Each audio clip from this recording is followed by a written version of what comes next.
أول نسخة سنة 1957 كأس أفريقيا كتعتبر أهم مسابقة وأغلى تظاهرة فوق الأراضي الإفريقية، ولات الأهمية ديالها والشعبية ديالها كبيرة بزاف، وكل المنتخبات الإفريقية كيتضاربوا عليها باش يحصدوا اللقب الأغلى. وخلال هذا المشوار كامل لاكان عطاتنا مباريات قوية مثيرة، وفي هذه الحلقة غادي نرجعوا بالزمن اللور باش نجبدوا أفضل المباريات في تاريخ كأس إفريقيا. كل هذا وداك دابا على بوتوغول.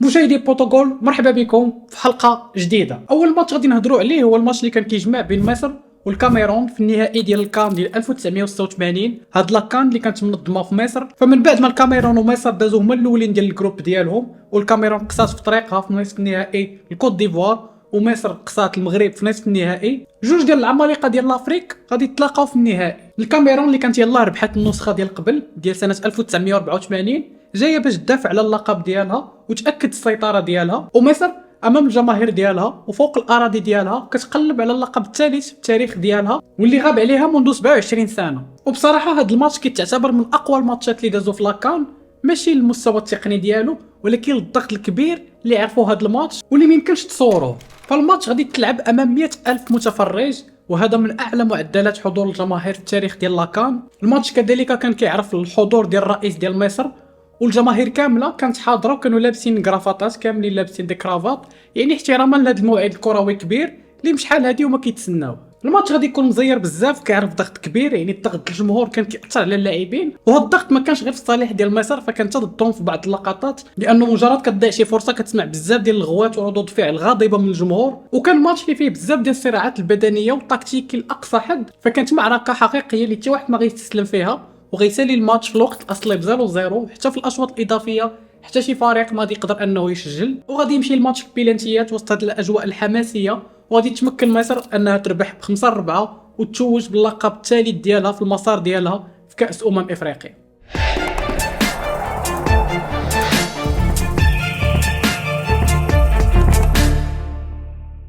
الماتش الثاني اللي غادي ندويو عليه كان بين الكوت ديفوار وغانا، نهائي ديال 2015 في دوره غينيا الاستوائيه. كنظن ان الاغلبيه منكم باقي عاقل عليه. هذا الماتش كان اعاده ديال نهائي 1992 اللي كانت تلاقات فيه نيت غانا والكوت ديفوار، وكانت ربحات الكوت ديفوار بيلانتيات وتوجت باول لقب افريقي ديالها على حساب غانا. الماتش كان مزير بزاف، وفي غالب النهائيات ديال لاكان كتكون بحال هكا، وغادي يسالي 0-0 في 120 دقيقه. ولكن اللي كيهمنا حنايا في هذه القصه هما البيلانتيات اللي كانت استثنائيه وغير متوقعه، واللي نسات شويه الجماهير اللي تبعوا هذا الماتش، يعني الماتش ديال 120 دقيقه اللي ما كانوش فيه محاولات كثيره. وهنا خليوني نفتح قوس ونذكر بان الحارس اللي كان حارس الكوت ديفوار في ذاك الماتش هو الحارس بوبكر باري. الا بقيتوا عاقلين مزيان، هذا الحارس كان كيتنتقد بزاف وكان غير مرغوب فيه، وكان حابس هذا الماتش فقط لان الحارس الاساسي الحارس الاول سيلفان كبو كان بليسي. غيبداو بيلانتيات، والكوت ديفوار غادي تضيع جوج الضربات ديالها الاولين، في حين ان غانا غادي تماركي جوج ديال الضربات ديالها الاولين. وفي الوقيته اللي صافي كلشي كيقول بان الكوت ديفوار مشات، الحارس بوبكر باري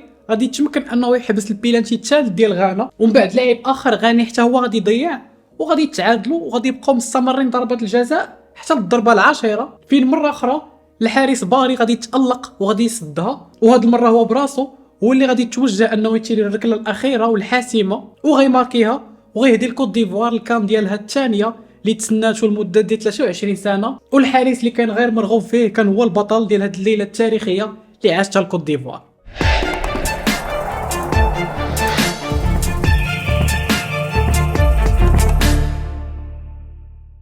ثالث ماتش اللي غندويو عليه، وهاد المره ماشي نهائي، ربع نهائي اللي كان كيجمع بين غانا ونيجيريا في دوره 2008 اللي كانت منظمه في غانا. هاد الماتش غانا نيجيريا، وكاين منكم لا يكون عارف هاد القضيه، مواجهه حساسه بزاف بحكم القرب ديال البلدين، بحكم القوه ديالهم كرويا، يعني تماما بحال قوه وشراسه الديربيات ديال شمال افريقيا. فهو ديربي قاصح ديال غرب افريقيا ومشهور بزاف بالاسم ديال ديربي جولوف. وهذا الاسم جولوف جاي من واحد الروز، نوع ديال الروز، ومن واحد الصراع قديم بيناتهم ديال شكون كيصاوب احسن روز جولوف، يعني تحدي ثقافي اللي تحول حتى لكرة القدم. غانا وصلت لهذا الماتش وهي متصدره المجموعه ديالها بعد ما ربحت الماتشات ديالها كاملين، يعني بلا ما نزيد نفكركم اكثر بالتفاصيل. حتى المغرب حتى هو راه كان في هذه المجموعه ديال دوره 2008، ونيجيريا كان دازت هي الثانيه ديال الجروب ديالها. ما كانتش قنعات بزاف، ولكن واخا هكا كيبقى واحد من اقوى الفرق اللي كاين في البطوله. غيبدا الماتش والمنتخب النيجيري غادي يتمكن انه يماركي على غانا امام الجمهور ديالو في الشوط الاول دقيقه 35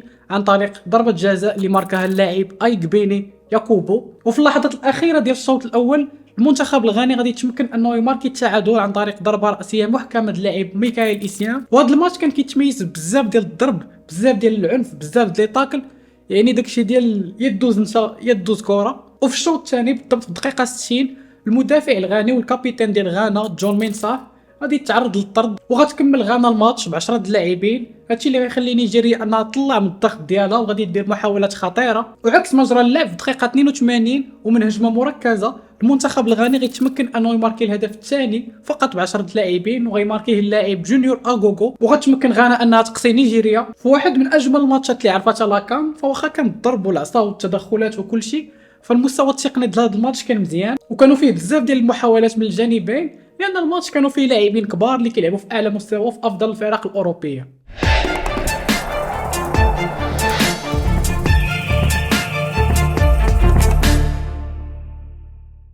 كأس افريقيا عرفت عصور ذهبيه لبزاف د المنتخبات، ففي الانطلاقه ديالها كانت معروفه بالسيطره وبالقوه المصريه، وموراها في الستينات غادي يجي العصر الذهبي ديال غانا اللي غادي تفرض السيطره ديالها حتى هي. ومن بعدها غادي تبدا تبان القوه ديال المنتخب الكاميروني اللي غيربح اللقب ديال 1984 وغيلعب نهائي ديال 1986 وغادي يربح لقب ديال 1988. ومع بدايه القرن 21 يعني انطلاقا من سنه 2000 صافي الكاميرون بدات كتحكم القاره كرويا وبدا كيتضرب ليها 1000 حساب. وفي نسخه 2000 اللي كانت ملعوبه في نيجيريا العملاق الكاميروني كيوصل للنهائي باش يتلاقى البلد المنظم والعملاق الاخر نيجيريا في اصطدام ناري وفي مواجهه اعاده للنهايه ديال 1984 اللي كانت ربحتها الكاميرون ب3-1.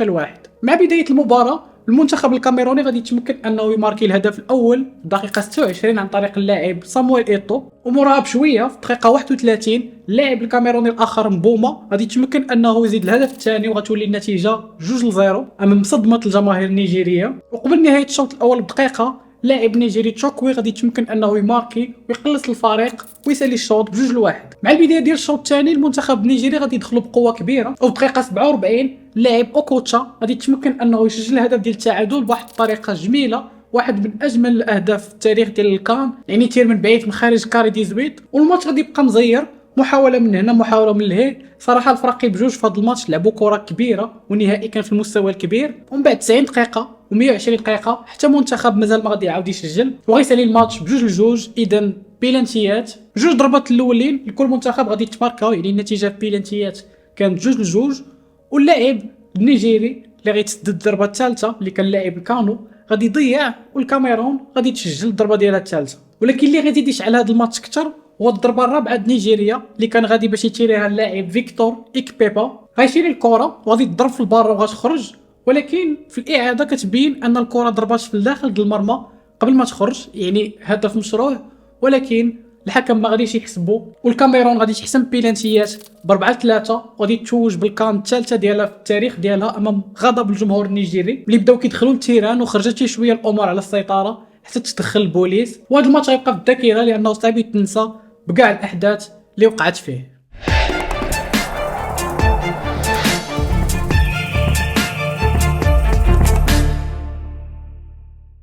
الماتش الاخير اللي غندوي عليه كان بين الكاميرون والكوت ديفوار في ربع نهائي د لاكان 2006 في لاكان اللي كانت ملعوبه في مصر. واكيد جوج ديال المنتخبات كبار اللي دوينا عليهم واللي كانوا دازوا من المجموعات ديالهم باقناع كبير، ولكن هذه المره غنركزوا اكثر على مواجهه بين لاعبين اللي كانوا كيتنافسوا في هذه الوقيته على شكون هو الافضل في القاره، بين صامويل ايتو ثالث احسن لاعب في العالم ديك الوقيته على حساب جوائز ديال فيفا وورلد بلاير اوف ذا يير ديال 2005، وبين ديدييه دروغبا الهداف الكبير واحسن صانع العاب في الدوري الانجليزي في ديك الوقيته موسم 2005 2006. فمن غير التنافس ديالهم على اغلب الالقاب القاريه لاكان، هذا الماتش كان مهم بزاف في المسيره ديالهم باش يبان شكون هو اللي غادي يربح المنتخب ديالو وشكون اللي غيقرب فيهم اكثر انه يحسم الفوز بالكره الذهبيه الافريقيه، ولا حتى يقرب انه يربح الكره الذهبيه الكبيره. علاش لا؟ لانه الا ما خفت نكذب هذا العام كان ايطو جا في المركز السادس ولا الخامس، ودروغبا حتى هو كان جا في المركز الثامن ديال الكره الذهبيه الكبيره. وخاصه ان هذا العام كانوا كيقدموا افضل مستويات مع الفرق ديالهم ودايرين بدايه موسم اكثر من رائعه، وكانت كاع الاعين والاضواء عليهم. وفي الصحف كنت تقدر تسمع ايطو ضد دروغبا اكثر من اللي تسمع الكاميرون ضد الكوت ديفوار. الماتش بدا وكانت فيه بزاف ديال النديه، دروغبا كيحاول، كتجيه محاوله مع بدايه المقابله كيضيعها، في الجهه المقابله ايطو كتجيه محاوله حتى هو كيتيري ولكن الحارس كيتصدى، وتواصلت المحاولات وحده من هنا وحده من لهي، والماتش كان محرك مزيان على الرغم ان حتى منتخب ما قدر انه يسجل في 90 دقيقه، والماتش غادي يدوز البرولونغاسيون مع البدايه ديال الشوط الاضافي الاول وبالضبط في دقيقه 91. ومن بعد ضغط كبير ديال المنتخب الكوت ديفوار غادي يتمكن انه يماركي الهدف الاول عن طريق اللاعب باكاري كوني. مور هذا الضغط غادي تحول وغادي يولي ديال الكاميرون وغادي يضربوا برا مور 2 دقائق من بعد ما تماركا عليهم الهدف. ومباشره في الهجمه اللي موراها المنتخب الكاميروني في الدقيقه 95 غيتمكن عن طريق اللاعب البير ميونغ انه يرجع النتيجه للتعادل 1-1. غيسالي الماتش ب1-1 في 120 دقيقه وغيدوزو البيلانتيات، يعني الماتش باقي مزير لاخر رمق. واكيد المنفذين الاولين ديال البيلانتيات شكون غيتقدم فهو ايطو من جانب الكاميرون ودروغبا من جانب الكوت ديفوار اللي بجوج غيتمكنوا انهم يسجلوا. وحتى في بيلانتيات تخيلوا معايا كلشي غادي يسجل، وغادي تكون هي اطول سلسله في التاريخ ديال شي كاس افريقيا. الفراقي بجوج تيراو كاملين بالحراس ديالهم وكلشي ماركا، والدوره غادي تعاود من جديد. وصامويل ايطو غادي يمشي للضربه رقم 12 بالنسبه للكاميرون، ولكن هاد المره غادي يضيع، ودروغبا هو اللي غادي يتكلف بالضربه الحاسمه ديال الكوت ديفوار وغيماركيها وغادي يأهل الكوت ديفوار لنصف النهائي. وكانت الكوت ديفوار في هاد الدوره غادي تمشي حتى النهائي وغادي تخسر في بيلانتيات مع مصر. واكيد الكره الذهبيه كانت توج بها ديدييه دروغبا، وكان هاد الماتش مساهم بشكل كبير لان الخصم المباشر ديالو كان هو صامويل ايطو اللي كان قبل هذه كان رابح 3 متابعين. وبقى هذا الماتش في الذاكره د لاكان كواحد من اقوى النزالات على مر التاريخ. واكيد